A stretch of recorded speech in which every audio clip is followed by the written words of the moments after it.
Vamos abrir as nossas Bíblias, Hebreus capítulo 3, do versículo 7 em diante.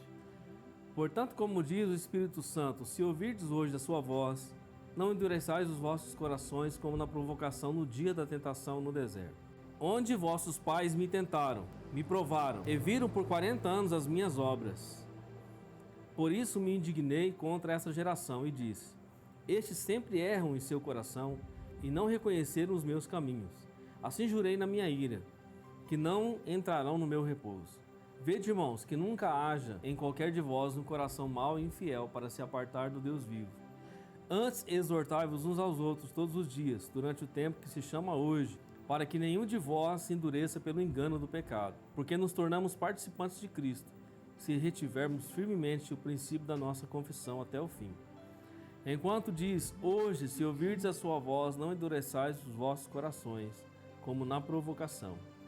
Porque havendo alguns ouvido, o provocaram, mas não todos que saíram do Egito por meio de Moisés. Mas com quem se indignou por 40 anos, não foi porventura com os que pecaram, cujos corpos caíram no deserto? E a quem jurou que não entrariam no seu repouso, senão os que foram desobedientes?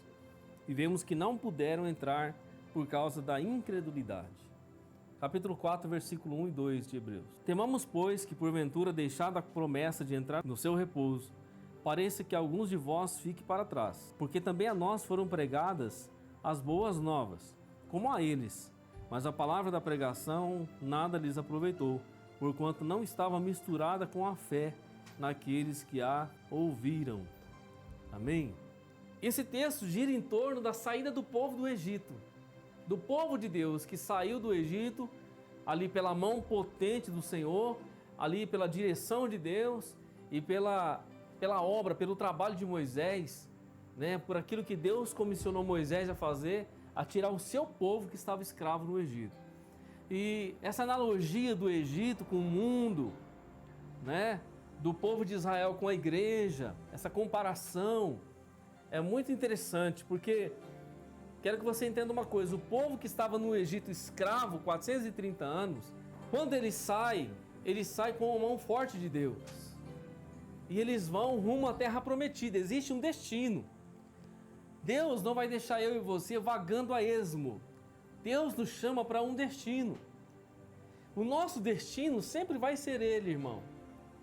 Já percebeu que as pessoas, elas acordam, elas correm para cá e correm para lá, correm e entram em depressão, entram em angústia, em ansiedade, buscando coisas, buscando atrativos, buscando prazeres, e elas nunca se encontram. Porque na realidade, o nosso encontro maior deve ser com Ele, o nosso destino e origem é Deus. Enquanto nós estivermos correndo daqui para lá e fazendo escolhas erradas, jamais nós acertaremos o alvo e ficaremos frustrados. Aquele povo saiu do Egito com o destino à terra prometida. A terra prometida era uma terra física que manava leite e mel. Era um contexto, uma localidade, um local onde o povo habitaria em segurança, gozaria das promessas que Deus havia feito, teria uma vida abençoada por Deus, como de fato tiveram quando chegaram na terra. A terra prometida para mim e para você, contrária a essa terra de Israel, é o eterno, é o céu. É a terra prometida, a Canaã celestial, é o céu. E o que vai envolver entre terra e céu? Entre terra e céu, o hoje, agora que nós vivemos, entre hoje e a eternidade, existe um deserto, irmão. E o deserto que é tão pregado, né? Muitos estão no deserto, vivendo no deserto. Essa figura é muito forte na Bíblia.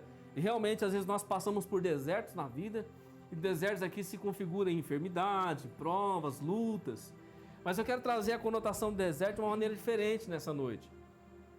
Da saída do Egito, do mundo, e também esse Egito tem essa conotação de mundo, da saída do mundo, do Egito, em deixar as práticas desse mundo, até chegarmos na Canaã celestial, até chegarmos na terra da promessa, na terra eterna, na terra da bênção, onde não haverá choro, não haverá morte, não haverá injustiça. Até chegarmos nessa terra, passaremos por um deserto, irmão.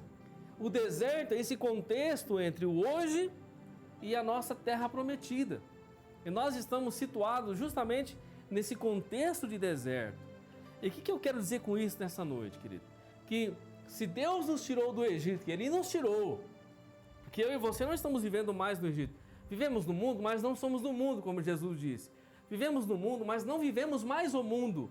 As coisas que este mundo oferece, no sentido de nos levar a pecar, a nos afastar de Deus. Não vivemos mais nesse contexto. Nós sabemos separar agora o que vai ser bênção para a nossa vida, o que não vai ser. Nós sabemos separar à luz da palavra de Deus. Mas uma coisa é certa, saímos do Egito, assim como aquele povo saiu do Egito um dia, na dependência de Deus. Porque eles estavam presos, eles não poderiam sair se Deus não os libertasse. Então eles saíram com a libertação de Deus. Um dia eu e você saímos deste mundo libertos com a libertação de Deus. O próprio Espírito Santo nos libertou das cadeias espirituais. Fomos livres para servir a Deus, para caminhar no propósito de Deus. O que nós temos que entender, que muitos crentes não entendem, é que saímos do Egito pela direção de Deus, pelo poder de Deus, pela libertação de Deus. Nós não abandonamos o pecado pela nossa própria força, abandonamos porque o Espírito Santo nos ajudou, o Espírito Santo nos convenceu, nos deu capacidade, força, nos deu estrutura espiritual, nos deu condição para não vivermos mais no pecado. Saímos do Egito, estamos caminhando rumo à terra da promessa. Lembre-se que nesse momento atual, no dia que se chama hoje, estamos no deserto. Agora, aquele povo, quando sai do Egito, eles saem e dali em diante, Deus nunca mais se aparta do seu povo. Agora, aquele povo estava caminhando no deserto, indo em direção à terra prometida, mas caminhando no deserto assim com a presença de Deus, sim com a provisão de Deus, sim com o cuidado de Deus, com o amor de Deus com eles. Havia uma certeza, Deus está conosco, estamos caminhando com Ele. Tanto aquele povo que saiu do Egito e foi rumo a Canaã terrena, rumo à sua porção de terra, como eu e você que saímos do contexto mundano, das práticas do pecado, das cadeias do pecado, libertos pelo próprio Deus, com a ajuda dEle, pela direção dEle, pela mão dEle. Tanto aquele povo que saiu do Egito tem necessidade de Deus para chegar na terra prometida, porque sem Ele não chega na terra. Tanto eu e você que saímos do Egito espiritual, desse cativeiro espiritual, temos necessidade dele no deserto para chegarmos a Canaã celestial. E eu quero entender, querido, que nessa noite eu e você temos necessidade de Deus nesse dia que se chama hoje. E nós vivemos em uma geração que não entende o que é ter necessidade de Deus. Hoje as pessoas têm necessidade de coisas. Hoje a igreja moderna tem necessidade de coisas. Não necessidade de Deus, necessidade de coisas. Por isso que você vai ver, irmão, almas vazias. E você vai ver muitas igrejas oferecendo coisas. Pastores, líderes oferecendo coisas, até coisas ungidas. Mas você vai ver pessoas com coisas na mão ungidas, mas com a vida vazia, com o coração vazio. Porque o lugar de Deus foi tomado por coisas infrutíferas, fúteis, coisas que não fazem sentido algum para as suas vidas. A nossa maior necessidade é Deus. Só que nós precisamos reconhecer isso. Reconhecer isso. Quando o homem reconhece que a maior necessidade dele não são coisas, não são prazeres atrativos, mas é Deus, então ele passa a ser preenchido pelo próprio Deus. Por isso que Jesus disse em Mateus 6, 33 e 34, que a prioridade é o reino de Deus. A prioridade na nossa vida é o reino de Deus. Buscai, pois, primeiro o reino de Deus e a sua justiça, e todas estas coisas vos serão acrescentadas. As coisas do cotidiano, as necessidades, elas serão, as necessidades que nós temos do comer, do vestir, do beber, serão acrescentadas por Deus mediante a nossa vida com Ele. Jesus disse, mas buscai, pois, primeiro o reino de Deus. É uma necessidade eu e você buscarmos primeiro o reino de Deus. Só que muitas vezes as pessoas elas invertem esse princípio, esse valor tão poderoso. Busca primeiro as coisas, primeiro as pessoas, os atrativos e deixa o reino secundariamente. Mas a Bíblia deixa bem claro essa ordem. E Jesus diz na sequência ainda, não vos inquieteis, pois pelo dia de amanhã, pois o dia de amanhã cuidará de si mesmo, basta cada dia o seu mal. Primeiro ele diz, buscai, pois, primeiro o reino de Deus e a sua justiça, e todas as coisas que você precisa vai ser acrescentada. E depois ele diz, não vos inquieteis, pois pelo dia de amanhã. E a Bíblia está falando do dia que se chama hoje. Irmão, se eu e você vivermos hoje, nós não nos inquietaremos pelo dia de amanhã. Ah, pastor, mas amanhã eu tenho tanta coisa para fazer, eu tenho um compromisso assim, eu tenho conta para pagar, eu tenho coisas para resolver, Irmão, é o dia que se chama hoje. Amanhã é amanhã, não vos inquieteis, pois pelo dia de amanhã, basta cada dia o seu mal. O primeiro versículo que eu li de Hebreus capítulo 3 é o versículo 7, ele disse assim, portanto, como diz o Espírito Santo, se ouvirdes hoje a sua voz. Não é ontem nem amanhã, é hoje a sua voz. Jesus disse nas cartas do Apocalipse, ele diz, quem tem ouvidos ouça que o Espírito diz às igrejas. Por mais que pode ser o ímpio mais pecador, mais degradante, mais caído que for, mas de alguma maneira ele está ouvindo os ecos do Espírito Santo através da igreja. Esse mundo ouve o Espírito Santo, mas ele zomba dele. Os homens, mesmo os ateus, eles ouvem o Espírito Santo pela igreja, mas eles zombam dele. E ele diz, portanto, como diz o Espírito Santo, se ouvirdes hoje a sua voz. Quem está ouvindo a Deus? Quem está ouvindo a Deus nesse momento? Eu e você, amados. A igreja está ouvindo a Deus, porque a igreja tem a palavra de Deus. E a igreja ouve a Deus. Alguém pode dizer assim, mas eu não ouço a voz de Deus, eu não escuto Deus, eu não ouço a voz do Senhor. Irmão, a Bíblia é a palavra de Deus. Quando você abre a Bíblia e começa a ler, Deus falando com você através do Espírito Santo. A palavra que está aí na Bíblia Sagrada é a palavra revelada do Espírito Santo. E Ele que está falando na palavra. Todas as vezes que nós lemos, que nós meditamos na palavra, o Espírito Santo está falando conosco. Deus está falando conosco através da sua palavra, pelo Espírito Santo. O Espírito Santo continua falando à igreja nesse dia de hoje. Hoje, agora, nesse momento. Sabe, querido, é muito significativa essa palavra hoje. Lembra quando Jesus entrou na casa de Zaqueu? Lucas 19. Jesus entra na casa de Zaqueu. Zaqueu era um publicano. Publicano era um judeu que tinha se desviado da sua nação, estava a trabalho dos romanos, que até então tinham subjugado os judeus. Roma estava dominando sobre Israel. Ninguém gostava de Zaqueu. Tinha ele como um desertor, como alguém que virou as costas para sua pátria. Mas Zaqueu queria ver Jesus, e Jesus ia passando um dia, ele subiu numa árvore, porque ele era baixinho, tinha uma grande multidão, e Jesus, quando passa, ele vê Zaqueu, e ele diz, Zaqueu, desce depressa, porque hoje me convém pousar na tua casa. Todo mundo ficou escandalizado com aquela atitude de Jesus, porque Zaqueu era desprezado pela sociedade, pela sua própria sociedade, porque ele tinha feito acordo com os romanos. Mas a Bíblia diz que Jesus vai, Zaqueu desce, eles entram na casa de Zaqueu, eles vão se assentar à mesa, e Zaqueu, naquele momento, ouvindo as palavras de Jesus, ele toma uma decisão, ele diz, Senhor, se eu tenho defraudado alguém, se eu tenho roubado alguém, ele sabia que ele roubava, irmão, porque ele cobrava mais, e o que ele cobrava mais ficava para ele. E quando Jesus não acusa ele de ladrão, Zaqueu, você é ladrão, se converte. Jesus não fala nada disso para ele, irmão. Só a presença maravilhosa e a palavra de Jesus toca o coração de Zaqueu, mostra o quanto ele é errado, o quanto ele precisa mudar.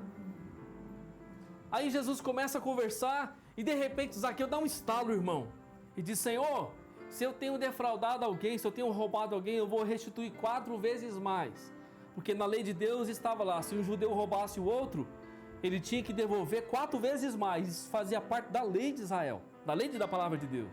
Está na Bíblia isso. E aí Jesus fala para ele algo maravilhoso. Jesus diz assim, hoje veio salvação a esta casa, porque este também é filho de Abraão.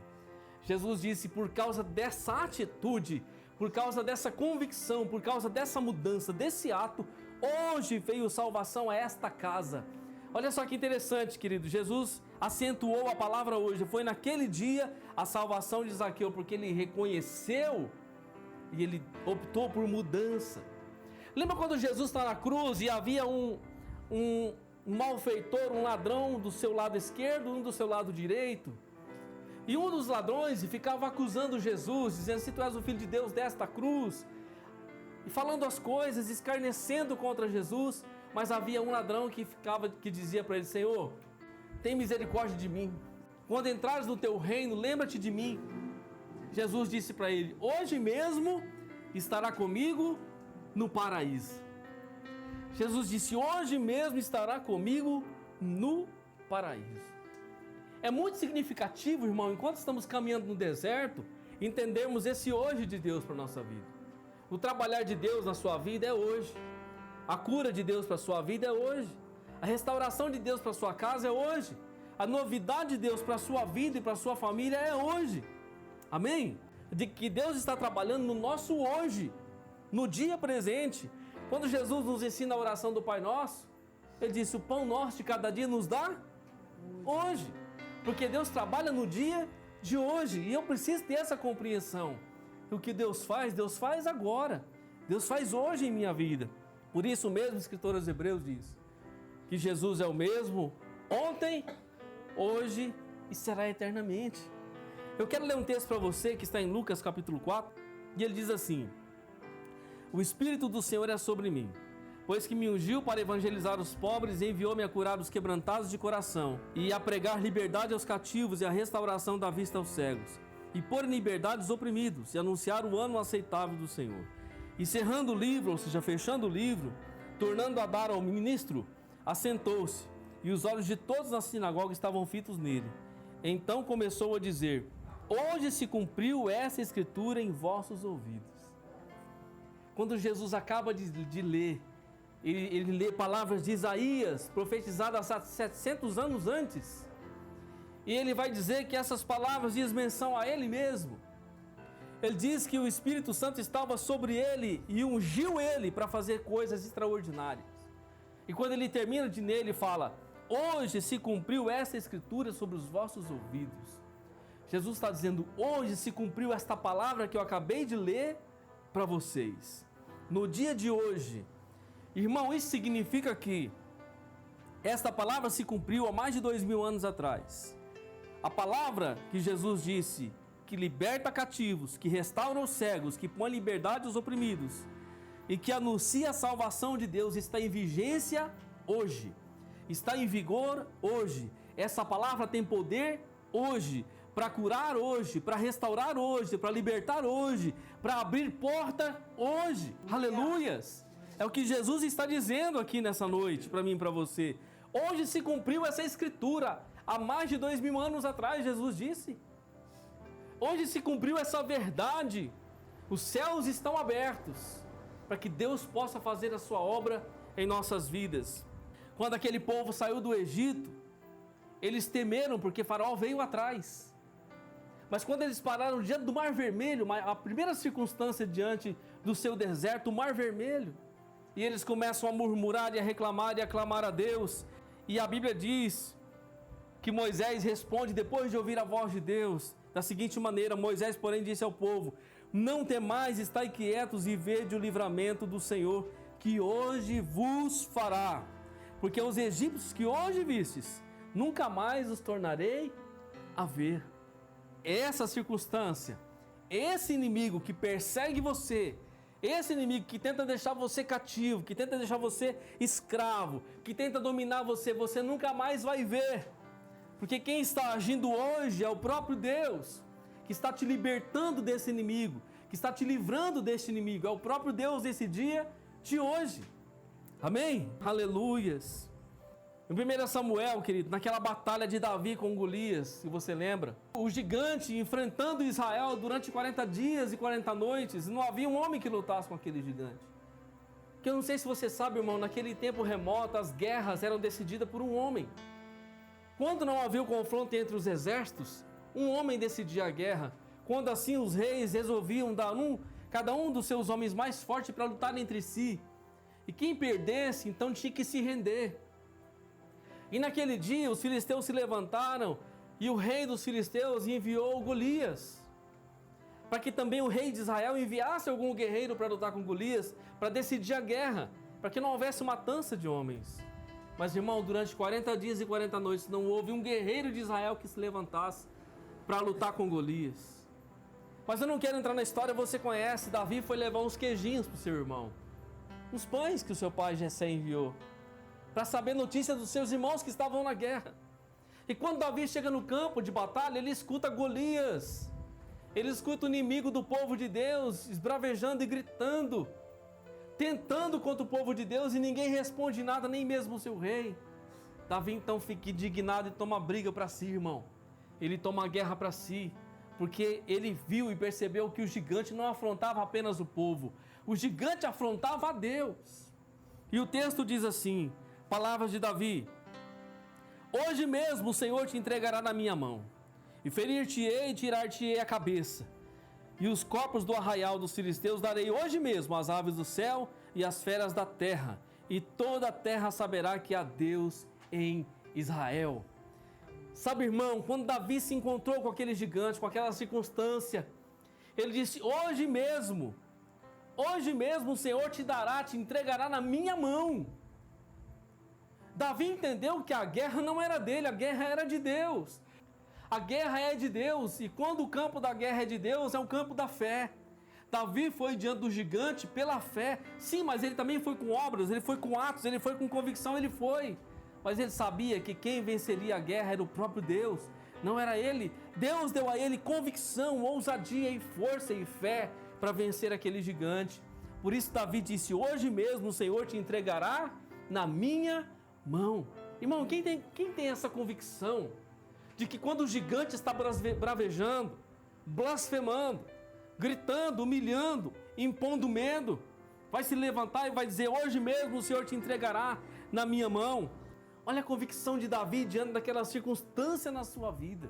Ele chega diante daquela circunstância toda, ele não se intimida. Ele não se intimida porque ele era um homem de oração, ele era um homem de convicção. Ele tinha compromisso com Deus, ele enfrentava urso, enfrentava leão que vinha contra as ovelhas. Davi tinha comunhão com Deus, irmão. Quem tem comunhão com Deus e relacionamento com Deus não teme gigante. Amém?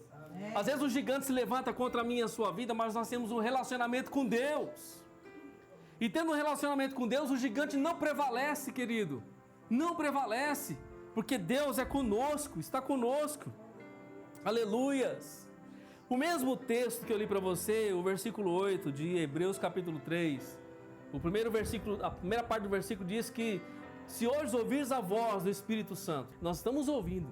O mesmo versículo termina dizendo assim: não endureçais os vossos corações. Se hoje ouvires a voz do Espírito Santo, não endureçais os vossos corações. É certo que nós estamos ouvindo a voz do Espírito Santo.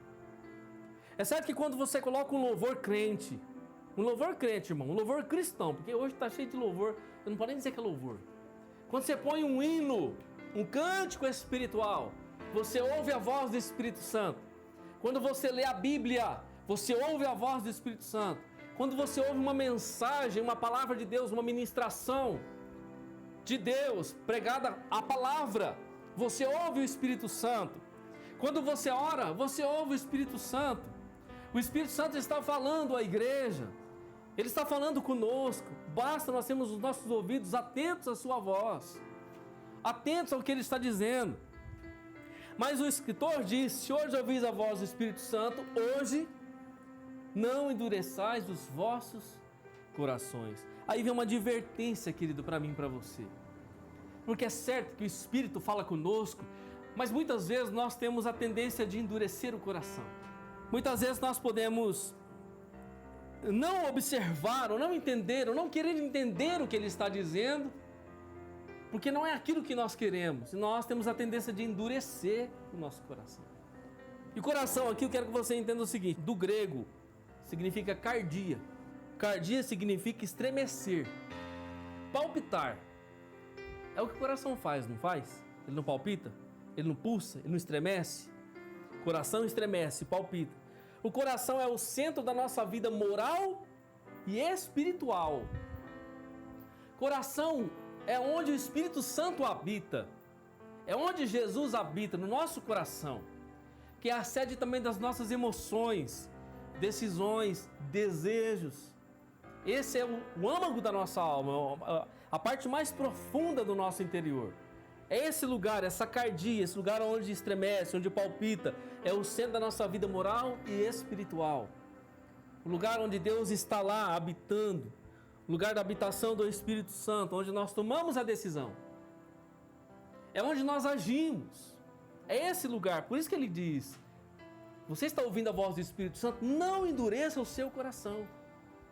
Porque se nós ouvirmos a voz do Espírito Santo, irmão, no dia que se chama hoje, mas nós endurecermos nosso coração, nós vamos ter problema. Por que muitos crentes padecem, irmão? Porque ouve a voz do Espírito Santo, ouve, pastor ouviu a voz, ouviu, mas endureceu o coração. Travou o coração, é como se o coração parasse, endureceu, enrijeceu diante da voz de Deus. Talvez não aceitou a voz de Deus, talvez não aceitou a exortação de Deus, o propósito de Deus. Endureceu o coração, não se permitiu ser moldado por Deus, ou seguir aquele exemplo, aquele caminho, aquele propósito de Deus. Não podemos perder essa sensibilidade, irmão. Não podemos perder a sensibilidade. Quando nós deixamos o nosso coração endurecer, nós perdemos a sensibilidade espiritual.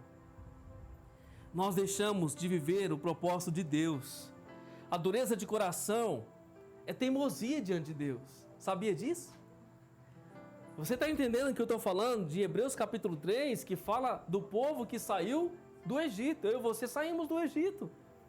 Mas aquele povo, em grande parte da sua jornada espiritual, eles endureceram o coração. Eles travaram o seu coração para Deus. E isso diante de Deus é teimosia. É rebeldia. Endurecer o coração é provocar a Deus. Está na Bíblia. Por isso que o escritor dos Hebreus escreve a provocação no deserto. Provocaram a Deus. Quando nós endurecemos o nosso coração, nós provocamos a Deus. Por quê? Porque no nosso coração, no nosso espírito, nesse lugar interior, é que Deus fala conosco. É que o Espírito Santo nos guia. Nesse lugar, quando nós endurecemos, nós fechamos. Sabe o que acontece? Muitos se apostatam da fé. A fé esfria, não entra mais a palavra e se desvia. Detalhe, querido, nós estamos caminhando em um deserto. Esse mundo é um deserto. É um deserto de circunstâncias. Mas eu e você temos a nuvem, temos a presença, temos o Espírito Santo, temos a ajuda de Deus. Temos o conforto, temos o Consolador em nossas vidas. Não podemos endurecer os nossos corações. Estamos ouvindo o Espírito Santo. E conforme ouvimos o Espírito Santo, somos direcionados pela sua voz a viver o seu propósito. Se os ouvir a voz do Espírito Santo, não endureçais os vossos corações. Deus disse através de Ezequiel, do profeta Ezequiel: e eu lhes darei um só coração, e um espírito novo porei dentro deles. E tirarei da sua carne o coração de pedra, e lhes darei um coração de carne. Tirar o coração de pedra e colocar um coração de carne é um coração mole, um coração suscetível, um coração aberto. Não é um coração rígido, duro. Não é um coração empedernido, mas Deus está falando: eu tirarei o coração de pedra e colocarei um coração de carne. Esse coração que absolve, que recebe, que ouve. Esse coração que deseja por mudança e que aceita a mudança mediante a vontade de Deus. Sabe, querido, o verso 8 diz: como na provocação no dia da tentação no deserto. Aquele povo, irmão, saiu do Egito, eles começaram a caminhar depois do Mar Vermelho, faltou água. Estava no deserto. Irmão, a nuvem está bem aí. A nuvem estava lá. Significa que Deus estava lá. Não estava? Peraí, a nuvem está aí. Você está vendo a nuvem? Eu estou vendo. Você está vendo também? Eu estou vendo. Mas está faltando água. Aí começaram a reclamar. Aí começaram a duvidar. Começaram a criticar. Foi sério a coisa, irmão. Foi sério. A coisa foi séria. Vamos pegar isso como lição espiritual para a nossa vida hoje. Deixa eu ler para você um dos primeiros momentos críticos nesse deserto. Depois da libertação do Egito. Olha lá.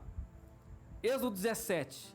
Depois toda a congregação dos filhos de Israel partiu do deserto de Sim para as suas jornadas, segundo o mandamento do Senhor, e acampou em Refidim. Não havia ali água para o povo beber. Então contendeu o povo com Moisés e disse: dá-nos água para beber. E Moisés lhe disse: por que contendeis comigo? Por que tentais o Senhor? Tendo, pois, ali o povo sede de água, o povo murmurou contra Moisés e disse: por que nos fizeste subir do Egito para nos matares de sede, a nós e aos nossos filhos e ao nosso gado? Clamou Moisés ao Senhor, dizendo: que farei a este povo? Daqui a pouco me apedrejará. Então disse o Senhor a Moisés: passa diante do povo e toma contigo algum dos anciãos de Israel e toma na tua mão a tua vara, com que feriste o rio, e vai, e eis que eu estarei ali diante de ti sobre a rocha. Olha só Deus falando: estarei ali diante de ti sobre a rocha em Horebe, e tu ferirás a rocha, e dela sairão águas, e o povo beberá. E Moisés assim o fez diante dos olhos dos anciãos de Israel, e chamou aquele lugar Massá e Meribá, por causa da contenda dos filhos de Israel, e porque tentaram ao Senhor, tentaram a Deus. E olha o que eles disseram: está o Senhor no meio de nós ou não? Termina aqui, irmão, o versículo. Está o Senhor no meio de nós ou não? Deus é Deus ou não é Deus na minha vida? Deus é ou não é comigo? Está comigo ou não está comigo? Irmão, eles provocaram a Deus. O ser humano tem essa tendência, irmão, de ingratidão. Cara, você acabou de sair do Mar Vermelho, você atravessou o mar em seco, você viu as pragas caindo no Egito, você viu tudo que Deus fez na sua vida, te libertou, agora você está provocando a Deus. Só porque não tem água. Mas calma aí. Deus está com a gente, Deus vai providenciar água, calma, é um tempo, Deus está tratando, está operando, está trabalhando, está lapidando a nossa vida. Às vezes a gente não entende. E o povo teve a capacidade de dizer: está o Senhor no meio de nós ou não? Será que Deus é com a gente mesmo? Isso é provocação, irmão. Irmão, nós estamos vivendo num contexto onde Deus tem sido muito provocado pela igreja e pelo mundo ímpio. Você vê o que estão fazendo aí fora com relação ao Evangelho, zombando do Espírito Santo, zombando de Jesus, zombando de Deus. Mas cada um vai ter a recompensa daquilo que plantou, cada um vai ter recompensa daquilo que fez. Estão fazendo filmes aí, zombando do nosso Cristo, estão fazendo coisas tenebrosas contra Deus. Estes homens estão provocando a santidade de Deus, provocando a glória de Deus. Como aquele povo no deserto provocou a Deus com as suas murmurações. E você sabe, irmão, que todos aqueles que provocaram a Deus no deserto, eles morreram no deserto. Eles não entraram na terra prometida. Eles perderam a bênção, perderam a vitória, eles se frustraram, porque eles bateram de frente com o próprio Deus. Eles não suportaram viver no propósito de Deus, eles provocaram a Deus.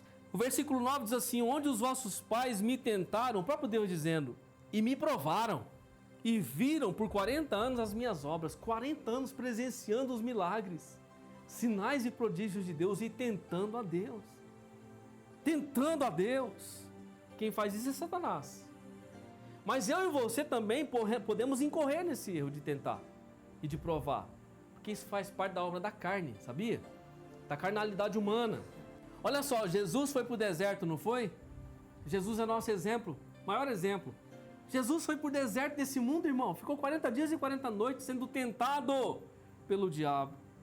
Você viu Jesus tentando a Deus no deserto em algum momento? Você viu Jesus murmurando no deserto em algum momento? Questionando a Deus porque não tinha água, não tinha comida, não tinha o quê, sei lá o quê? Você não vai ver Jesus murmurando e reclamando, mas você vai ver o diabo tentando Jesus. O diabo vai e tenta ele, irmão, com todas as forças. O texto de Mateus 4 diz assim: então foi conduzido Jesus pelo Espírito ao deserto para ser tentado pelo diabo. E tendo jejuado 40 dias e 40 noites, depois teve fome. E chegando-se a ele, o tentador disse: se tu és o Filho de Deus. E chegando-se a ele, o tentador. O diabo pensava que Jesus ia brigar na carne, irmão, como muitos crentes brigam. O diabo talvez pensava que Jesus ia entrar na dele, ia cair na dele, ia se envolver com obra carnal, e Jesus não entrou nessa, irmão. Jesus não se deixou levar.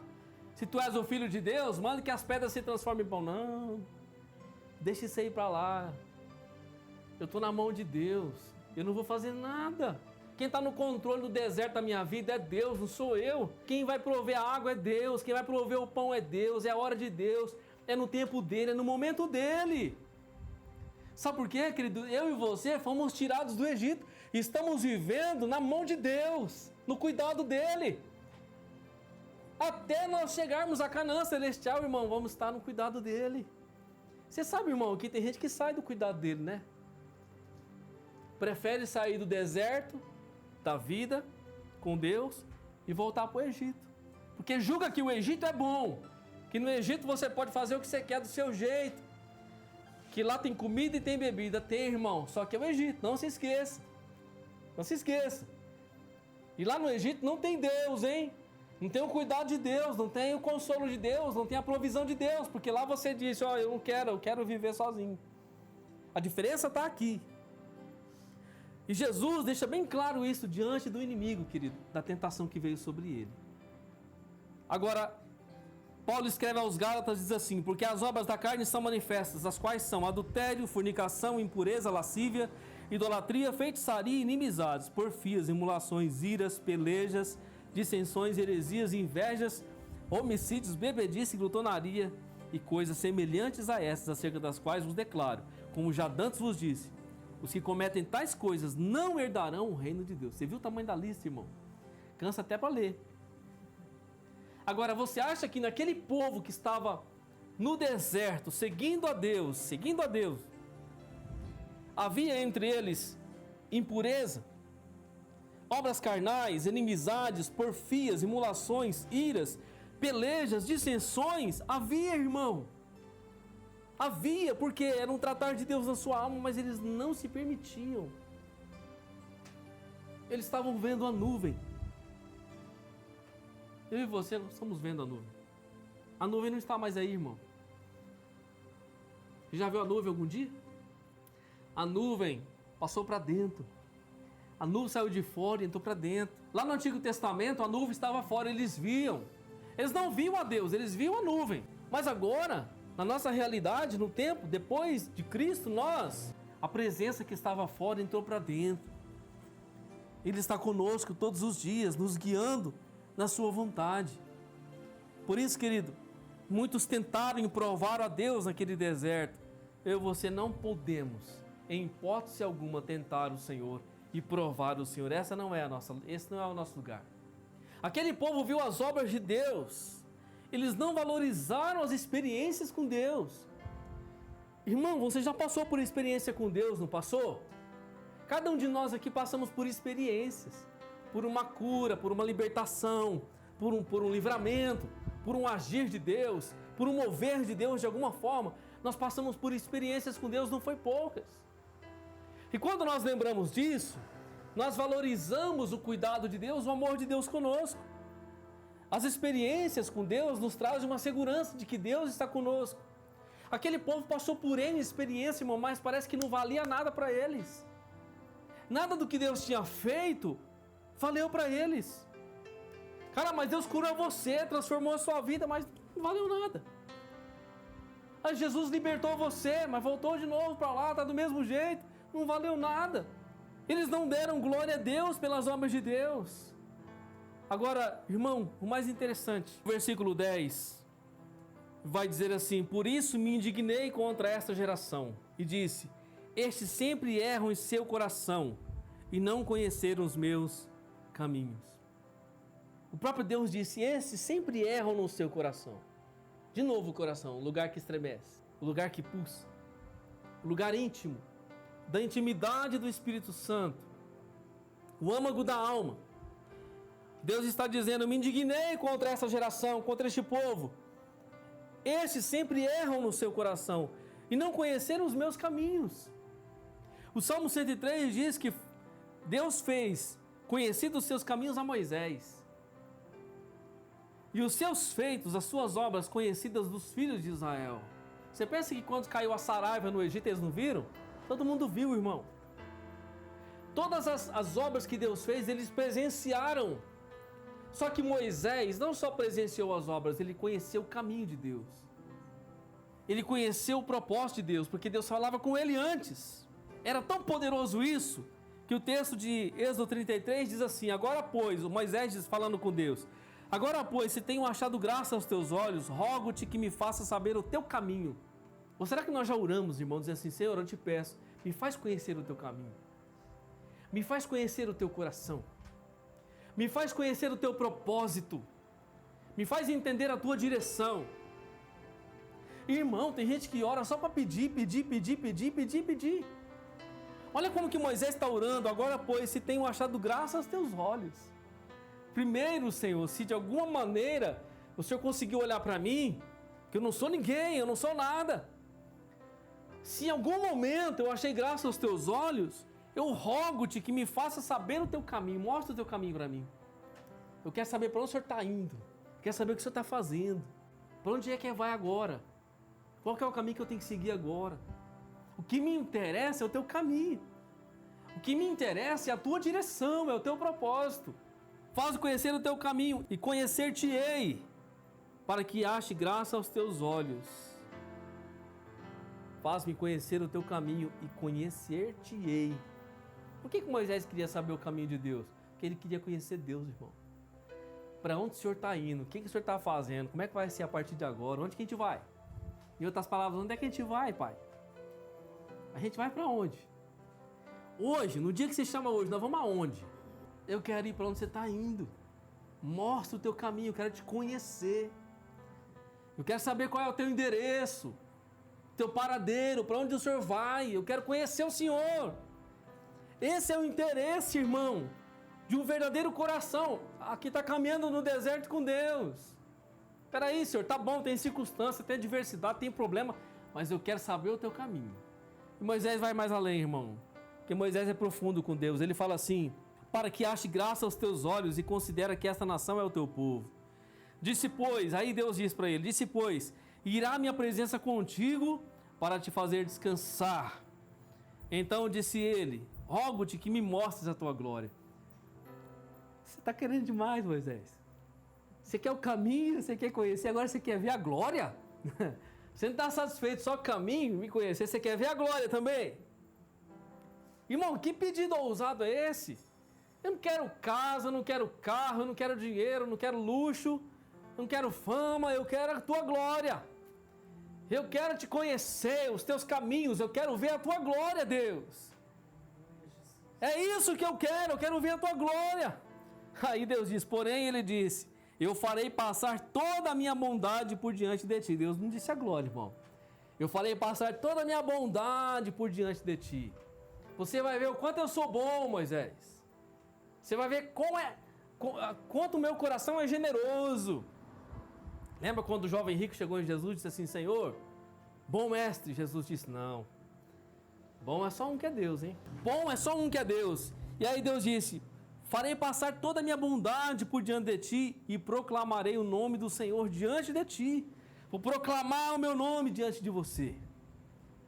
A minha bondade vai passar diante de você, eu vou proclamar o meu nome. Onde você passar, por onde você for, a minha bondade vai estar presente, o meu nome vai ser proclamado através da sua vida. Terei misericórdia de quem eu tiver misericórdia, e me compadecerei de quem eu me compadecer.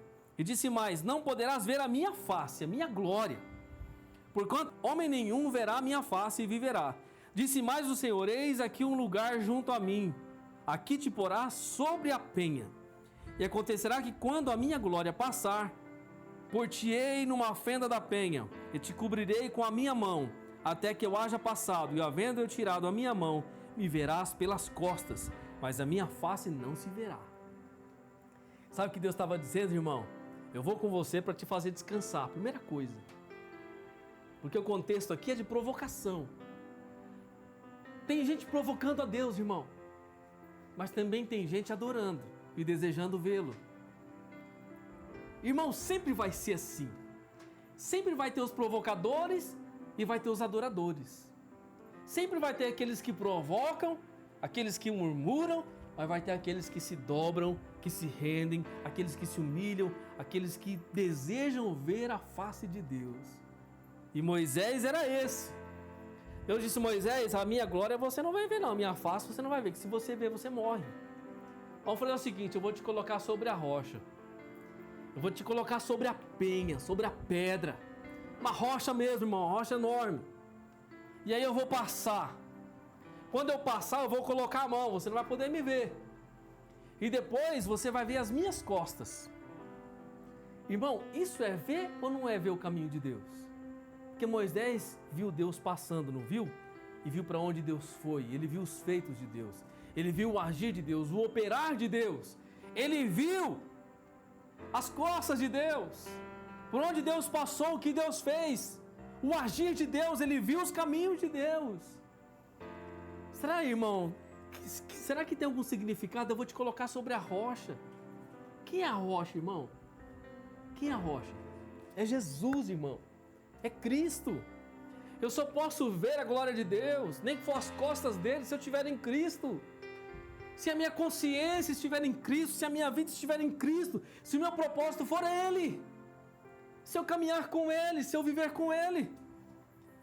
Deus falou: eu vou te colocar sobre a rocha, Moisés, é a única condição para você me ver, nem que for pelas costas. E assim foi, Deus passou, e Moisés viu as costas de Deus. Sabe, querido, o caminho do Senhor é bem diferente do meu caminho e do seu. Efésios 3,19 diz assim: conhecer o amor de Cristo que excede todo entendimento, para que sejais cheios de toda a plenitude de Deus. E conhecer o amor de Cristo que excede o entendimento humano. Jesus disse em João 17,26: e eu lhes fiz conhecer o teu nome, orando pelos discípulos. Jesus está orando ao Pai aqui, ele diz assim: eu lhes fiz conhecer o teu nome, e lhe o farei conhecer mais, para que o amor com que me tens amado esteja neles, e eu neles esteja. Olha o que Jesus está falando. Jesus quer fazer eu e você conhecer o amor de Deus intenso como Ele conhece. E o mesmo amor esteja em nós. Jesus diz assim em João 15: já não vos chamei servos, porque o servo não sabe. Já não vos chamei servos, porque o servo não sabe o que faz o seu senhor. Mas tenho-vos chamado amigos, porque tudo que ouvi de meu Pai vos tenho feito conhecer. Jesus faz questão de fazer eu e você conhecer aquilo que Ele conhece do Pai. Aleluias! Ele faz questão, irmão. Ele não me chama e nem chama você de servo, de escravo, de empregado. Ele chama eu e você de amigo. Porque um amigo compartilha com o outro o segredo. Vem cá, eu vou contar um segredo para você. Eu conheço Deus. Eu tenho o amor de Deus, eu vou passar para você. Eu vou mostrar para você o caminho verdadeiro, o caminho do amor é esse. E é isso que Jesus faz comigo e faz com você, querido. O versículo 10 de Hebreus 3 diz: por isso me indignei contra essa geração. Ele disse: estes sempre erram no seu coração e não conheceram os meus caminhos. É claro que não vai conhecer o caminho de Deus. Se erra no coração, não vai conhecer o caminho de Deus. Quem conhecia o caminho de Deus era Moisés. O povo só via os feitos de Deus, porque Moisés adorava e queria o Senhor. Aí no versículo 11 o Senhor disse: assim jurei na minha ira, que não entrarão no meu repouso. Quantos não entram no repouso, irmão? Quantos não entram no descanso em Deus? Não descansa em Deus. Por que não descansa em Deus? Porque vive em murmuração. Por que não espera em Deus? Porque vive na murmuração. Vive na reclamação. Irmão, já ficou perto de gente que reclama? Você vê uma pessoa reclamando, nada tá bom, murmurando, reclamando. E era isso que o povo fazia com Deus. Eles sempre erram, esses sempre erram no seu coração. Porque o seu coração não reconhece a Deus, não reconhece o propósito de Deus. Então não entra no repouso, não descansa nunca, irmão. Não tem paz de espírito, não descansa na alma, não dorme em paz, não descansa. Não descansa, por quê? Porque o coração está controvertido. Pasme, querido, a Bíblia diz assim no versículo 12: vede, irmãos, que nunca haja em qualquer de vós um coração mau e infiel, para se apartar do Deus vivo. Olha só o que ele vai dizer. Irmãos, que nunca haja em qualquer de vós um coração mau e infiel, para se apartar do Deus vivo. Coração mau e infiel é um coração descrente, é um coração apóstata, sem fé. Um coração que se esfriou na fé, coração mau e infiel. Israel tinha se apartado de Deus, se revoltado contra Deus. Se revoltou contra Deus. Eles tinham feito isso, eles se apartaram do Deus vivo. Paulo, quando escreve a Timóteo, ele diz assim: palavra fiel é esta, que se morrermos com ele, também com ele viveremos. Se sofrermos, também com ele reinaremos. Se o negarmos, também ele nos negará. Se você nega a Deus, Deus nega você. Se eu nego a Deus, Deus me nega. Muitos se enganam. Que ele diz assim: se formos infiéis, ele permanece fiel, não pode negar a si mesmo. Se nós tivermos um coração infiel, Deus continua fiel na sua grandeza, porque esse é caráter de Deus. Não significa que Deus vai ser fiel à nossa infidelidade, não. Porque se nós o negarmos, Ele também nos negará. Paulo continua dizendo, no capítulo 4, mas o Espírito expressamente diz que nos últimos dias, nos últimos tempos, apostatarão alguns da fé, dando ouvido a espíritos enganadores e a doutrinas de demônios, a ensinos de demônios, pela hipocrisia de homens que falam mentiras, tendo cauterizado a sua própria consciência. Quantos hoje, irmão, estão ouvindo doutrinas de demônios? Aonde, pastor? Tem demônio ensinando? Tem, na boca de muitos homens hipócritas. Muitos homens falsos se dizendo crentes. Só tem a capa de ovelha, mas o interior é lobo. E Paulo já alertava isso, o Espírito Santo já alertava isso expressamente, que nos últimos dias apostatarão alguns da fé. E nós estamos vivendo nesse tempo, irmão, onde muitos já se apostataram da fé, por causa do coração infiel, por causa do coração longe de Deus. E aí aqui, ele vai dizer assim no versículo 13, antes exortai-vos uns aos outros, estamos aqui hoje, antes exortai-vos uns aos outros, todos os dias, durante o tempo que se chama hoje, para que nenhum de vós se endureça pelo engano do pecado. Olha o que ele diz, exortai-vos uns aos outros, para que você não se endureça pelo engano do pecado. O pecado nos engana, irmão, nos passa rasteira, é o versículo 13. O pecado faz endurecer o nosso coração, nos leva ao engano. Por isso nós precisamos de ser igreja, por isso nós precisamos ouvir a palavra, estar juntos, seja numa área, debaixo de uma árvore, num prédio, não interessa. Precisamos ouvir a palavra, estar junto, ouvir a palavra de Deus, para que o pecado não venha endurecer o nosso coração e nem nos enganar. Nós precisamos nos exortar uns aos outros, para que a gente não se endureça pelo engano do pecado. E aqui eu quero terminar o capítulo 4, versículo 1 e 2, que ele diz assim, temamos, pois, que porventura deixada a promessa de entrar no seu repouso, pareça que algum de vós fique para trás. Deixar a promessa é ficar para trás, é perder a terra prometida, é perder o céu. Tem gente que acha que isso não acontece, irmão. Ah não, Deus é bom, Deus já me salvou, eu posso dar uma volta, depois eu volto. Isso não está no nosso domínio. Nós não somos senhores do tempo, nem senhores da nossa própria vida. E ele faz esse alerta, temamos, pois, porventura deixada a promessa de entrar no repouso. Preste atenção que o repouso aqui não é a terra prometida, viu, irmão? Não é o carro novo. Que muitos estão pregando aí o descanso, a bênção, a praia, a vidona boa, a riqueza da prosperidade, do evangelho da prosperidade. Não. O repouso ele está falando é do céu, da salvação eterna, da vida eterna. Ele está dizendo, temamos, pois, que porventura deixada a promessa, abandonado o propósito de Deus, de entrar no repouso, ou seja, no céu, pareça que algum de vós fique para trás. Irmão, toda aquela geração que estava no deserto ficou para trás. Eles morreram no deserto, porque o coração foi mau e infiel, eles se apartaram de Deus, não entraram na Canaã, não tomaram posse da terra, só entrou Caleb e Josué daquela geração. Todos morreram, os que saíram do Egito. Perderam. Foi culpa deles? Foi culpa deles, irmão, porque Deus tinha feito tudo para eles. Eles mesmos infamaram a terra, eles mesmos eles mesmos perderam a bênção por causa das suas atitudes. E o versículo 2 e último diz assim, porque também a nós foram pregadas as boas novas, como a eles. Mas a palavra da pregação nada lhes aproveitou, porquanto não estava misturada com a fé naqueles que a ouviram. Por isso que eu e você estamos aqui ouvindo a palavra, mas misturamos essa palavra com fé, para que possa de fato acontecer em nossa vida. Eles ouviam, mas não tinham fé. Eles ouviam, eles viam, mas não misturava com a fé. Eles não agiam a fé. Eles agiam na murmuração, na reclamação. Por isso que eles perderam a bênção.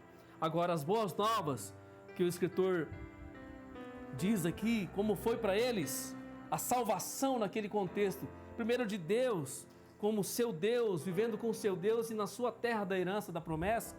A salvação para mim e para você, as boas novas é o Evangelho, é Jesus, é o céu um dia. Enquanto isso, temos que estar na promessa, vivendo com Ele. A pregação para aqueles que estavam no Egito e foram depois para o deserto, nada aproveitou para eles, irmão. Mas a pregação da palavra, essa pregação que a mesma Bíblia diz que não se aproveitou para eles, ela deve ser proveitosa para mim e para você. A pregação do Evangelho promove vida em nosso coração, em nosso espírito. Por isso que Paulo diz em Romanos 10, 16 e 17, ele diz assim: mas nem todos têm obedecido ao Evangelho. Pois Isaías diz: Senhor, quem creu na nossa pregação? De sorte que a fé vem pelo ouvir e ouvir pela palavra de Deus. Nem todos têm ouvido a nossa pregação. Nem todos têm obedecido ao Evangelho. Nem todos. Aí ele fala: de sorte que a fé vem pelo ouvir e ouvir pela palavra de Deus. Mas que diz: a palavra está junto a ti, na tua boca e no teu coração. E esta é a palavra de fé que pregamos, a saber, se com a tua boca confessares ao Senhor Jesus e em teu coração creres que Deus ressuscitou dentre os mortos, então serás salvo. Visto que com o coração se crê para a justiça e com a boca se faz confissão para a salvação. Porque a Escritura diz: todo aquele que nele crê não será confundido. Amém, queridos? Hoje é descanso e repouso para aqueles que creem e caminham com Cristo. Este é o dia que se chama hoje, o dia da nossa salvação. Amém? Lembre-se disso, que desse deserto da vida que nós estamos, Deus é conosco hoje, sempre, em nossas circunstâncias, em nossas adversidades, e que nós possamos abrir a nossa boca com atitude de fé e não de murmuração, porque existe um céu aguardando